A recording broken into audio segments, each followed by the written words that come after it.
No verão de 2005, observadores sobrevoaram o olho do furacão Katrina, a tempestade mais destrutiva e mortífera ocorrida nos Estados Unidos. 294 quilômetros por hora. Sob uma parede de nuvens de quase 18 quilômetros de altura, ondas de tempestade, chuva e ventos dizimaram New Orleans e a costa do Golfo. O furacão Katrina foi um sinal do que está por vir? Muitos afirmam que condições climáticas violentas como esta assolarão o planeta com muito mais frequência no futuro. Nosso planeta está sendo devastado. Terras antes férteis estão secando. Áreas litorâneas estão erodindo. Florestas tropicais estão desaparecendo. E ondas de calor estão debilitando pessoas idosas e vulneráveis. Será este o futuro do planeta Terra? E somos nós os culpados? A resposta pode estar dentro deste supercomputador, o simulador terrestre, que cria um panorama do nosso mundo e dos perigos por vir.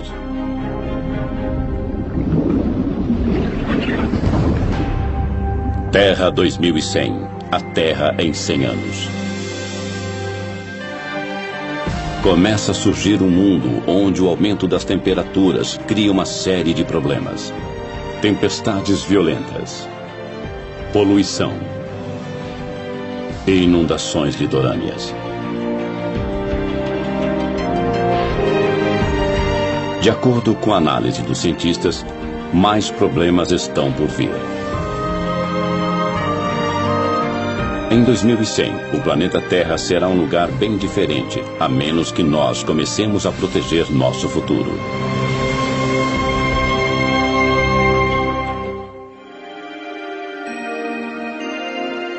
Num prédio que lembra o ginásio de uma escola, está um dos computadores mais velozes do mundo, o simulador terrestre. São 5.000 computadores interligados para processar dados na velocidade impressionante de 35 trilhões de cálculos por segundo.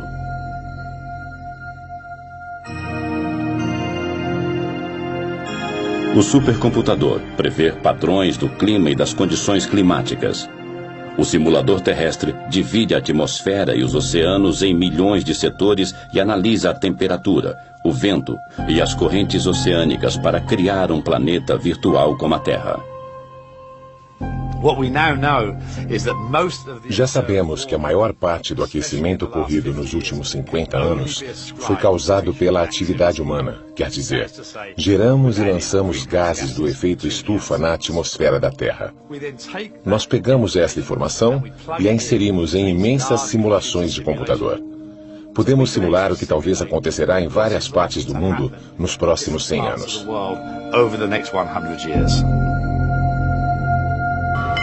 O simulador terrestre previu um desastre natural no litoral do Brasil.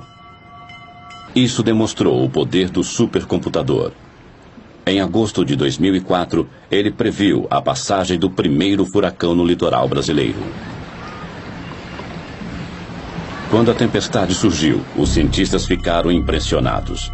Nunca um furacão tinha sido visto tão ao sul, 2.880 quilômetros abaixo do Equador. Fiquei surpreso, na verdade posso usar esse termo. Não temos experiência sobre isso, é um fenômeno que acontece nos trópicos, né? Então, realmente nós estranhamos muito o que estava acontecendo. No Centro de Voos Espaciais Goddard, os cientistas também rastreiam formações climáticas anormais. Nós duvidamos no começo, mas com o passar das horas ficou evidente. Aquilo era mesmo um furacão. Todas as provas que vimos de vários satélites nos 2 dias seguintes indicaram de forma cada vez mais convincente. Um furacão categoria F1 ia atingir o litoral do Brasil. Nunca um furacão havia surgido tão ao sul. As simulações mostram que estamos criando condições que às vezes provocarão furacões em locais onde eles nunca surgiram. O furacão, também chamado de ciclone e tufão, forma-se geralmente numa área em torno do Equador e se desloca para latitudes mais altas. Não havia registro de furacões ao sul do Atlântico. Além disso, essa área de baixa pressão formou-se não nos trópicos, mas numa zona temperada. A tempestade foi batizada de Furacão Catarina. Ela matou 11 pessoas e destruiu e danificou milhares de casas. As famílias ainda relembram as vítimas do primeiro furacão do país.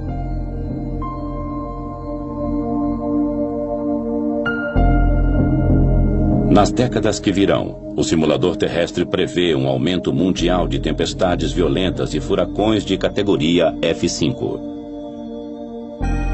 As tempestades são alimentadas pelas temperaturas em elevação. Na medida em que a superfície do mar esquenta, a evaporação aumenta e produz vapor d'água que alimenta a tempestade.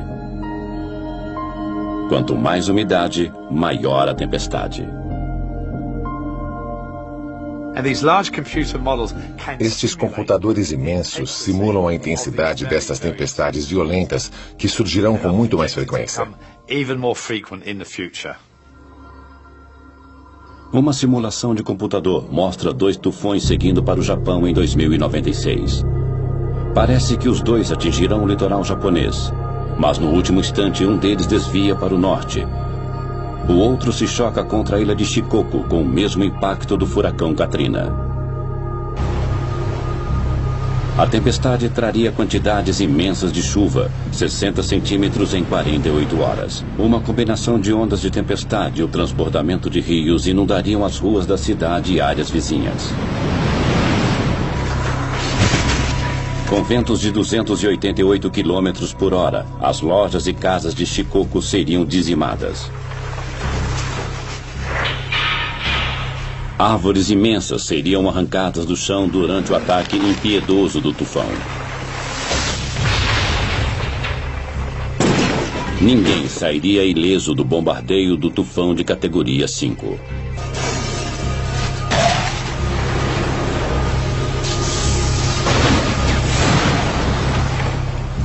As fiações elétricas seriam derrubadas e a maior parte da cidade ficaria na escuridão, comprometendo os resgates.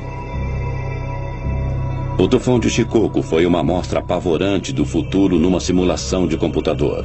Mas a violência do furacão Katrina, que devastou New Orleans e a região do Golfo, foi verdadeira. Um furacão F5, ventos de 294 km por hora. Sob nuvens de tempestade, ventos violentos golpearam o Golfo do México, enquanto Katrina lançava ondas gigantes no litoral. O furacão entrou terra adentro e o nível do mar subiu muito, chegando a quase 7 metros e até mais nos baixios costeiros. Na costa, as ondas imensas eram incontroláveis. New Orleans foi devastada, assim como a costa do Golfo.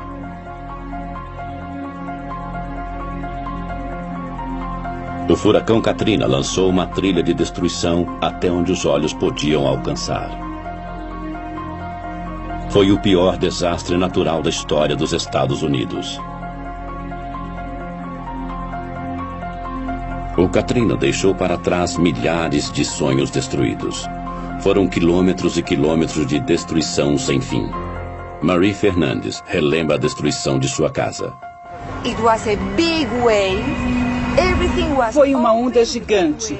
Tudo foi destruído por aquela onda. Janelas, portas, tudo. Ela rugia como um monstro. Tinha água por toda parte e tudo começou a boiar. A tempestade e suas ondas mataram quase 2.000 pessoas. E uma área quase do tamanho do Reino Unido foi declarada zona de devastação. Para crianças e adultos, foi um teste de fé. Temos que começar de novo. É difícil, mas pelo menos acabou. A destruição foi mais grave em Biloxi, Mississippi. Os destroços retorcidos são testemunhas do poder devastador do Katrina. Fotos aéreas de uma ponte mostram o antes e o depois do furacão. As ondas destruíram casas a quase 2 quilômetros de distância da costa. Quando voltou ao local, Beth Matter ficou desolada. Você trabalha a vida toda e acha que está tranquilo, aposentado, mas ver o vento levar tudo.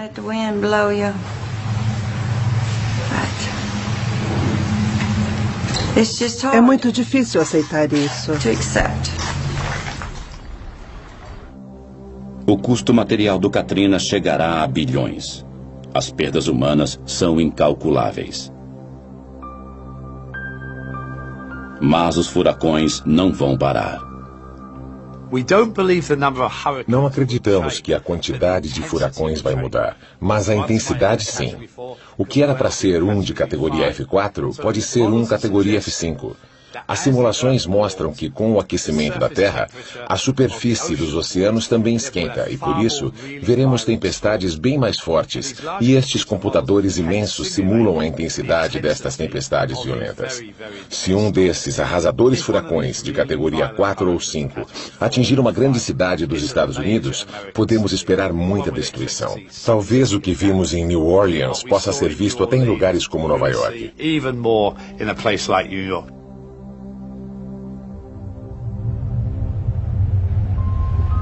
Autoridades federais e municipais analisam o poder de destruição de um furacão de categoria 5 e a tempestade que o acompanharia se chegassem a Nova York. É uma previsão sombria. Os problemas começariam horas antes do furacão atingir a costa, como pontes derrubadas por ventos violentos, e dirigir seria extremamente perigoso. Os arranha-céus de Nova York ficariam vulneráveis com ventos de mais de 200 km por hora. No solo não seria mais seguro, pois a inundação impediria os moradores de fugir de carro ou metrô. Ondas de tempestade de 9 metros assolariam a cidade e invadiriam as ruas do centro e o sistema de túneis do metrô de Nova York.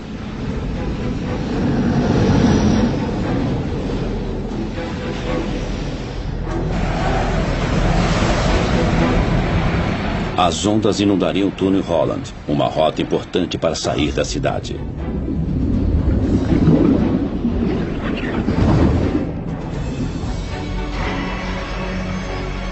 Os aeroportos seriam fechados e Wall Street também.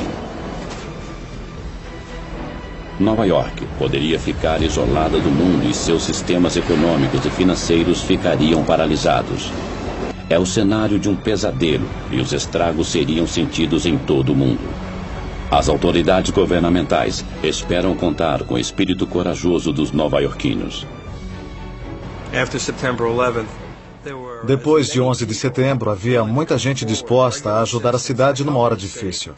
Talvez aconteça o mesmo com a passagem de um furacão. Faz quase 70 anos que Nova York foi atingida por um furacão. As previsões são de tempestades ainda mais violentas.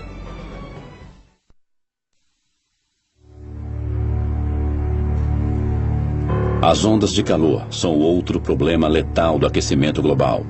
Desde a Revolução Industrial, o dióxido de carbono aumenta velozmente. As temperaturas globais subiram cerca de 9 graus e a previsão é de que esquente ainda mais.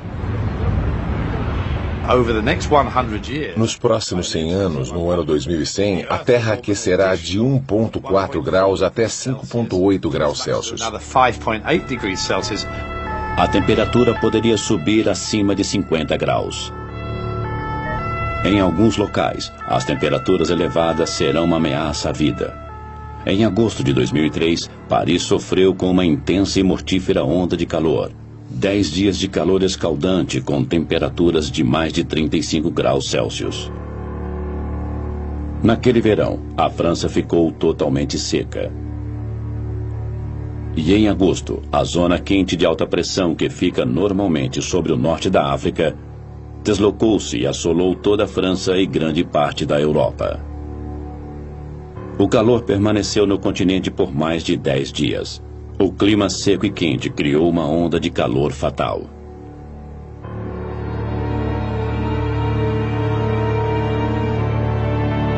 Os serviços de emergência ficaram sobrecarregados e não conseguiam atender o aumento repentino de pacientes idosos e desidratados. Muitos sofreram convulsões e entraram em coma.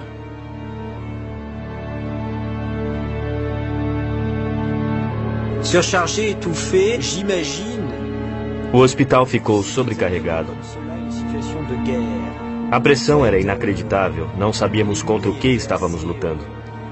Os pacientes morriam sem parar. Era um campo de batalha. Quando o corpo desidrata, ele deixa de suar e a temperatura corporal aumenta rapidamente.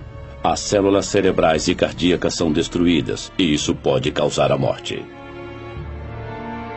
A falta de ar-condicionado era um problema grave. A temperatura não subia apenas durante o dia, subia à noite também. E se você não tivesse ar-condicionado, o corpo não conseguia esfriar à noite. Por isso, muitas pessoas morreram.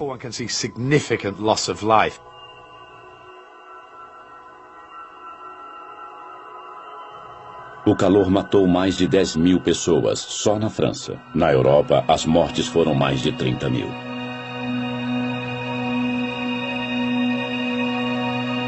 O simulador terrestre prevê um aumento global nas mortes causadas pelo calor nas décadas futuras. As zonas vermelhas mostram as áreas de maior risco. Na Europa, regiões frias serão atingidas por temperaturas fatais. A previsão mostra que temperaturas mortíferas podem também atingir China, Japão e o resto do leste da Ásia. O Dr. Larry Kalkstein, da Universidade de Delaware, usa as informações do supercomputador para calcular mudanças futuras nas mortes urbanas devido a ondas de calor. Em Tóquio, as mortes podem aumentar 2,5 vezes em 50 anos. Após 100 anos, as mortes poderão aumentar 11 vezes. Em Londres, esse aumento chegará a 47 vezes em 2100. E em Nova York, haverá 43 vezes mais mortes causadas pelo calor no mesmo período. Os cálculos das 6 maiores cidades do mundo mostram um grande aumento nas mortes causadas por altas temperaturas nos próximos 100 anos. Os resultados foram mais devastadores nas cidades ao norte, regiões frias atualmente. Perto da linha do Equador, poucos morreriam pelo calor, porque o calor é o mesmo todo dia. É quente, mas é igual. Mas Tóquio, Nova York, Toronto e Paris são locais mais vulneráveis, porque num dia pode fazer 35 graus e no outro pode fazer 20 graus. As pessoas não estão acostumadas, a estrutura urbana não está preparada. As casas não são adaptadas para isso.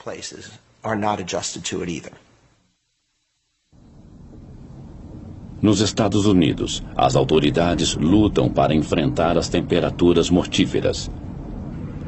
Na costa leste, a Filadélfia foi assolada pelo calor em 2005.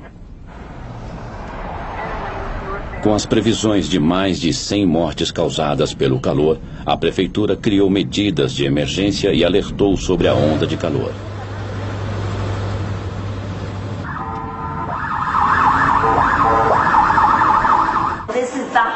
É o dia mais quente do ano que, com a alta umidade, produzem uma combinação perigosa. Eu sou Lori. A televisão e o rádio alertavam sobre as altas temperaturas. 36 graus, o dia mais quente do ano. O Departamento de Saúde Pública da Filadélfia criou uma linha exclusiva para orientar as pessoas a sobreviverem ao calor. É pagar a conta ou comprar um ar-condicionado. As janelas estão abertas? Não tem nenhuma janela aberta? Beba muita água. Se tiver algum problema, ligue de novo. Mandaremos uma enfermeira. 700 voluntários do Departamento de Saúde patrulharam a cidade. Eles visitavam cidadãos idosos e outros em risco para checar seu estado. Está quente, mas eu estou bem. Olá, como você está? Estou passando roupa. O ar-condicionado está ligado? Está. Ótimo. Eu vim saber se você está bem. Falo com você depois. O esforço valeu a pena. 12 pessoas morreram, embora as autoridades tivessem previsto mais de 100 mortes.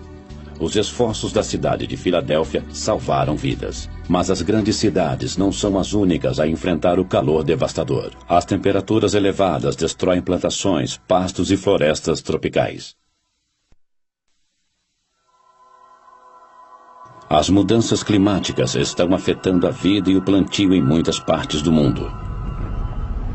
Uma viagem até a China mostra como as mudanças climáticas estão afetando regiões da Ásia. Esta área era uma planície verde, mas o superpastoreio está transformando a paisagem num deserto, e os cientistas estão alarmados porque o aquecimento global está acelerando o processo.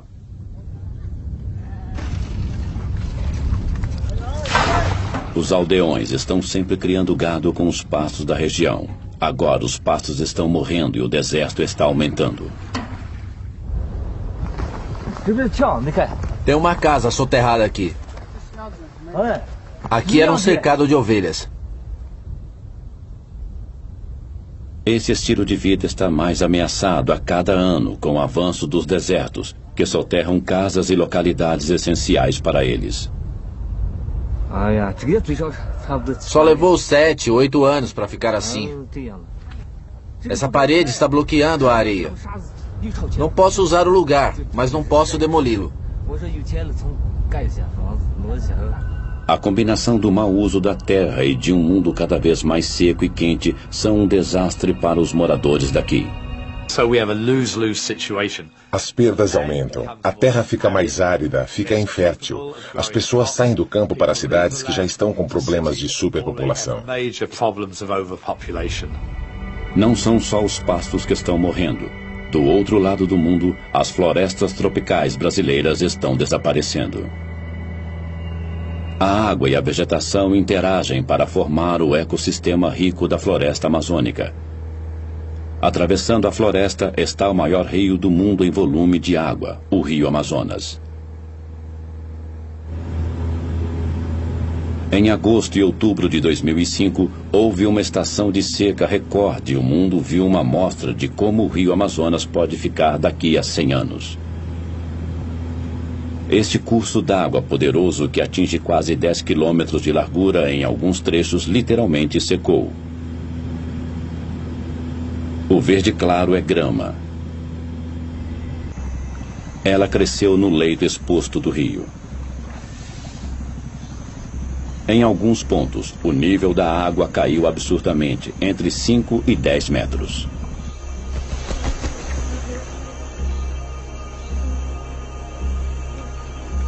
Os peixes mortos flutuavam. Quando o nível da água desceu, a água restante não continha oxigênio suficiente para manter os peixes vivos. Eles se tornaram um alimento fácil para os carniceiros. 48 anos que eu tenho aqui, nesse local, morando aqui, e nunca tinha visto uma seca dessa que nem aconteceu esse ano, né?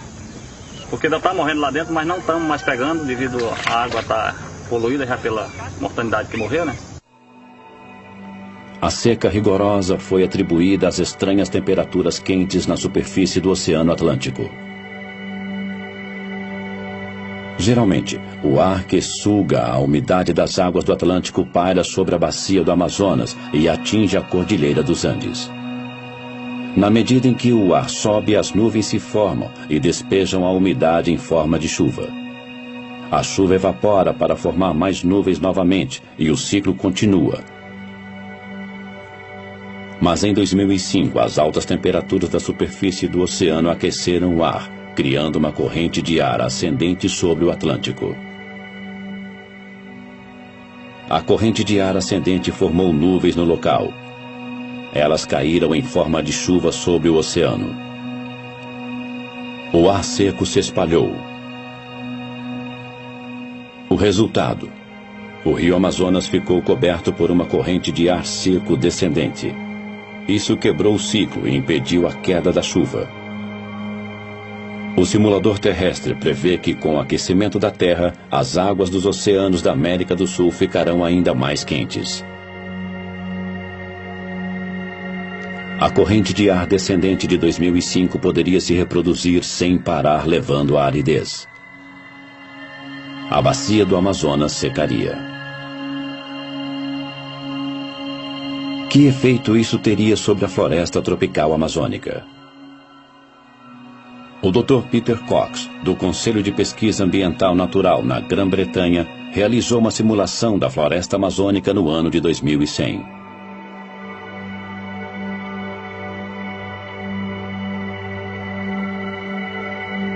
O resultado foi chocante.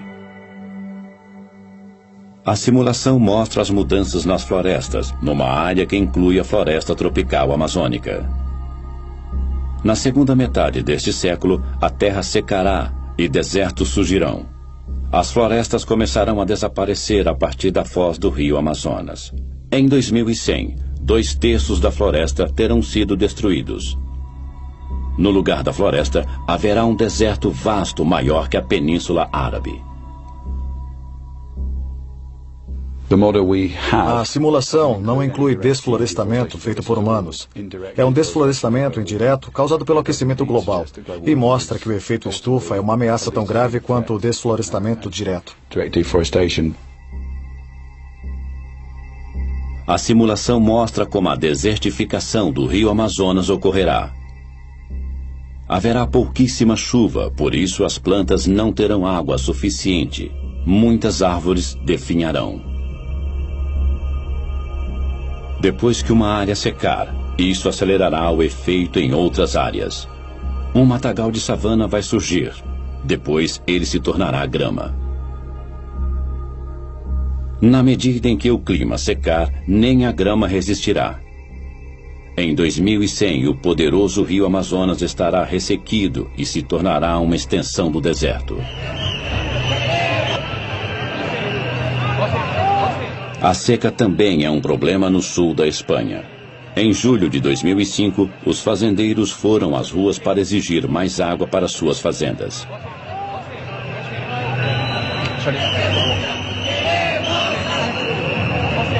A queda de chuva em 2005 na Espanha diminuiu 50%, e a capital, Madrid, teve sua menor queda de chuva em 145 anos.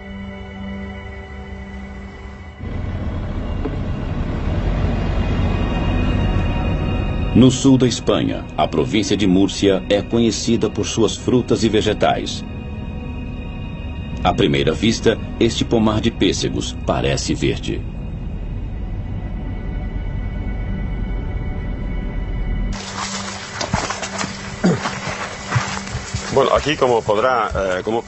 Olhe o pessegueiro. Esta é a fruta. Elas eram deste tamanho.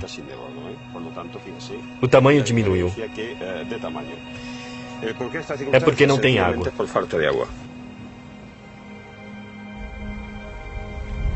E não são só as frutas. A mesma seca histórica também foi um golpe duro para a produção de grãos. No cinturão de grãos da Espanha, a queda de chuvas foi apenas 1/3 da média.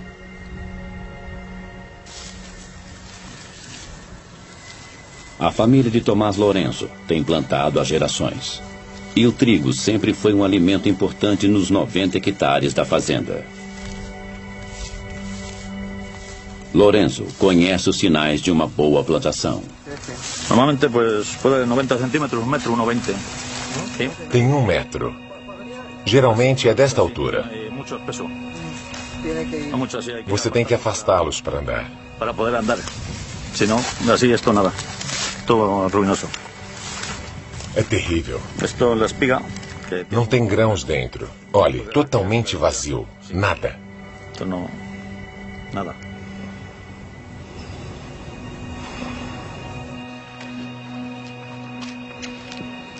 Este é o celeiro de Lourenço.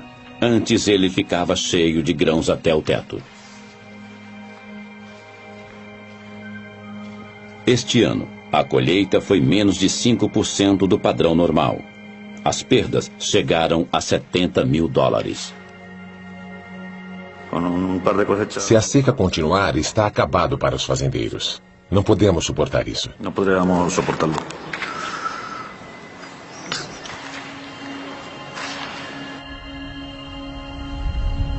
A seca destruiu a colheita de grãos da Espanha em mais de 40%. O governo teve que apelar à União Europeia para uma ajuda de 8 milhões de toneladas de grãos. O que acontecerá com o clima da Espanha no futuro? O simulador terrestre prevê que em 100 anos as chuvas na Espanha diminuirão 10%. As temperaturas continuarão a subir e o solo se tornará cada vez mais seco. É provável que secas como a de 2005 ocorram sempre.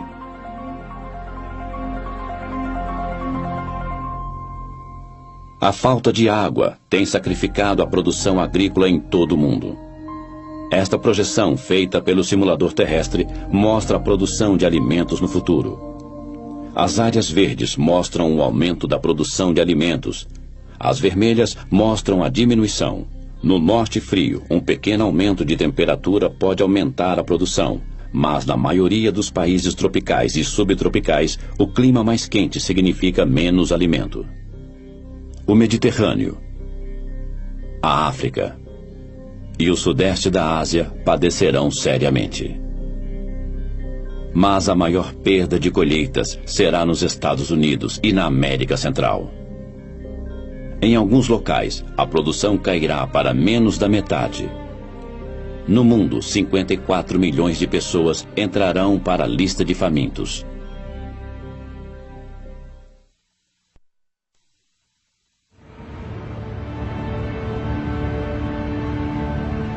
Em Kaohsiung, Taiwan, há uma guerra. Um exército de inspetores de saúde está no ataque, e as redes de borboletas são as armas. O inimigo é uma espécie de mosquito africano que carrega o vírus mortífero da dengue, e o aquecimento global é aliado do inseto. Como algo tão pequeno pode ser tão letal? Começando na África, o habitat do mosquito se estende pelos trópicos até o sul de Taiwan, seu limite ao norte. O vírus da dengue provoca a febre da dengue. Quando os mosquitos infectados picam as pessoas, o vírus penetra no corpo. Os infectados sofrem erupções cutâneas e uma febre de quase 40 graus.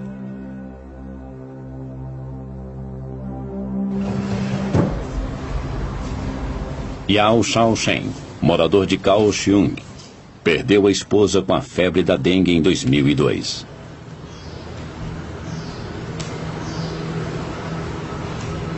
Ela já havia contraído a febre da dengue 3 anos antes.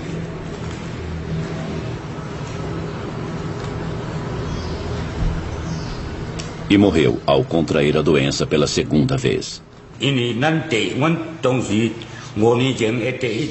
A minha mulher teve a febre antes, mas não foi grave. Nunca pensei que ela morreria na segunda vez. O vírus da dengue chega a Taiwan vindo dos mares todo ano. Mas quando a temperatura cai abaixo de 20 graus, o mosquito que carrega o vírus e todas suas larvas morrem. No inverno, o mosquito é exterminado. Mas agora, os hóspedes indesejáveis estão ficando por mais tempo. Historicamente, as temperaturas de inverno em Taiwan caem abaixo dos 20 graus e têm eliminado o vírus. Mas desde 1997, as temperaturas têm permanecido acima deste limite crucial. E o mosquito e o vírus letal que ele carrega sobrevivem o ano todo. As larvas do mosquito que carrega o vírus da dengue conseguiram sobreviver ao inverno de 2001 e 2002, causando uma epidemia.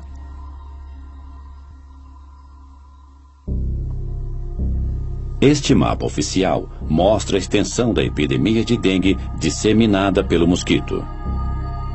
Ela está restrita ao sul da ilha, perto da cidade de Kaohsiung, mas as autoridades estão apreensivas, pois há outras áreas em risco. Para prevenir que a infecção se espalhe na cidade de Kaohsiung, sempre que um caso é confirmado, uma exterminação em grande escala do mosquito é realizada. Esta dedetização é feita em 10.000 casas.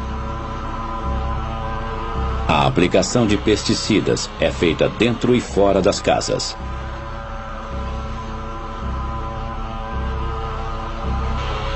A dedetização é um trabalho difícil, mas ela tem evitado a repetição da epidemia de 2002.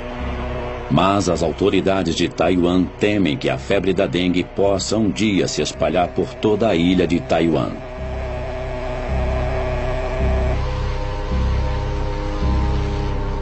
Não é só um problema de Taiwan. O aquecimento global está criando novos locais de reprodução deste vírus. A dengue é uma doença grave. Metade da população do mundo estará em risco em 2080.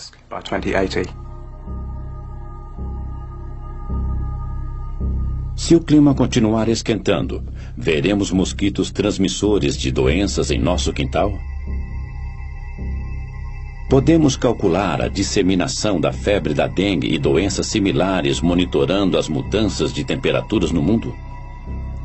Aqui, as áreas em vermelho escuro no mapa mostram regiões de alto risco. Em 2080, mais partes da África e Índia estarão em risco, assim como regiões ao sul dos Estados Unidos e Japão. Hoje, 2,5 bilhões de pessoas vivem em áreas de risco. Em 2080, o número ultrapassará os 5 bilhões.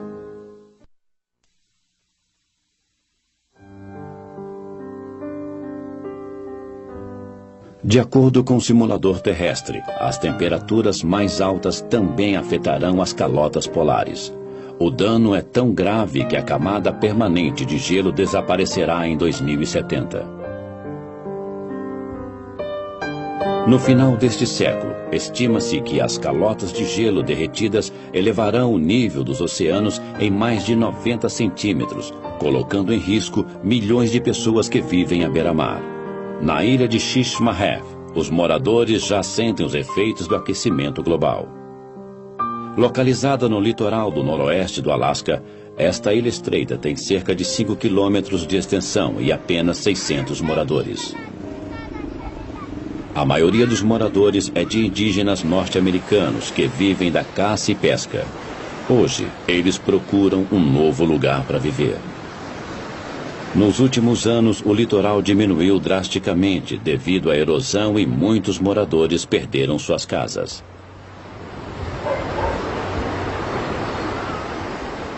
Tony Weiwana é membro de um comitê que estuda o problema de realojamento dos moradores da ilha.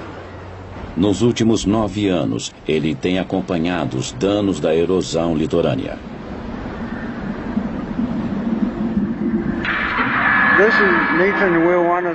Esta é a casa do Nathan Weiwana, que caiu no mar numa tempestade uns dias atrás. O solo sob a casa foi devastado pelo mar. Depois que o solo congelado é exposto às ondas, a água o vai destruindo, e alguns dias depois, o solo derrete e a casa desaba.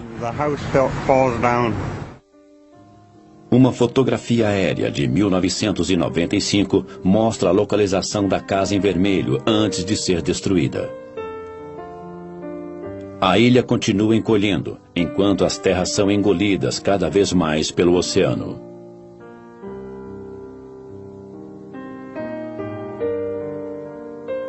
Em apenas uma década, o litoral recuou em quase 60 metros. Tony tem filmado a erosão.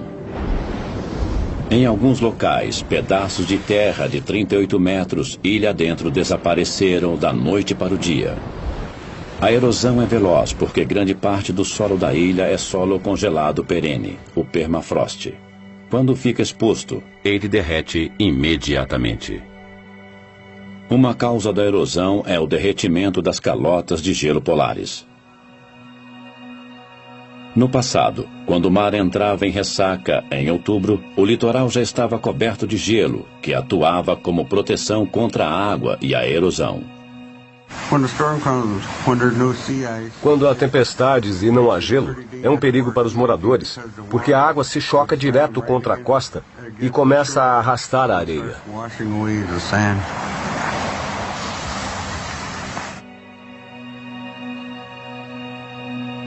Os satélites e outros tipos de dados mostram que a camada de gelo de outubro diminuiu mais de 480 quilômetros ao norte nos últimos 30 anos.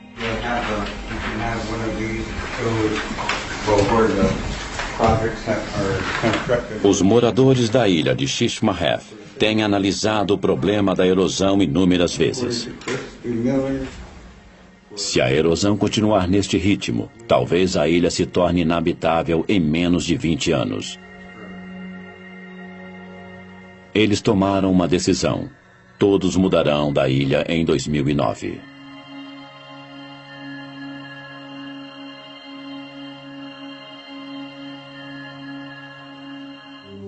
Eles não querem conflito com outras comunidades.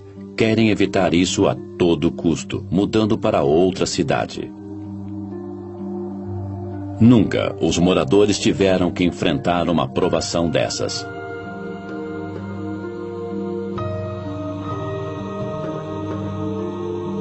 Quando Tony e os outros moradores deixarem Shishmaref, um estilo de vida desaparecerá assim como o único local que eles chamaram de lar. No Alasca, quase 184 aldeias já perderam praias e permafrost, devido às altas temperaturas. Mas isso é só o começo. Há muitas ilhas e litorais que serão engolidos pelo mar. Quase 2.600.000 quilômetros quadrados de terra sumirão com o aumento do nível do mar. Muitos países de regiões baixas como Kiribati, Tuvalu e as Maldivas ficarão praticamente submersos. Alguns podem até desaparecer. Milhões que moram no litoral perderão seus lares. 10 milhões nos Estados Unidos, 27 milhões na Indonésia e 33 milhões no Vietnã. 260 milhões no mundo todo. 1/4 bilhão de refugiados do aquecimento global. As simulações de computador nos ajudam a prever o futuro do planeta. Elas mostram um mundo sob ataque. O clima inóspito e as variações climáticas causarão danos sociais, econômicos e ambientais que não podem ser recuperados. O panorama ambiental mostra que o mundo está em perigo e que devemos fazer algo a respeito agora. Com as simulações de nosso planeta em perigo, será que os governos se unirão para reduzir as causas das mudanças climáticas no planeta? Se o mundo reverter as mudanças climáticas, voltaremos a ter um mundo seguro. Os governos devem se unir às indústrias e trabalharem juntos com a sociedade para evitar as mudanças climáticas previstas. Que mundo queremos para os nossos filhos e netos? Se quisermos deixar um mundo vibrante e abundante, com corais, florestas, temos que impedir as mudanças climáticas.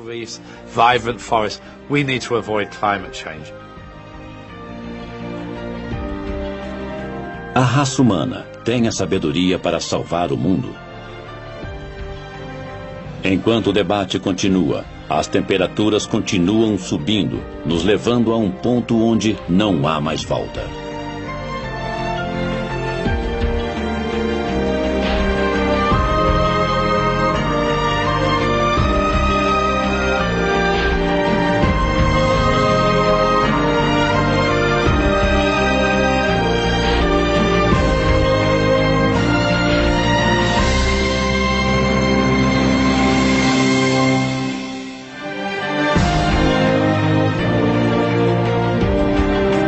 Versão brasileira, Tempo Filmes, São Paulo.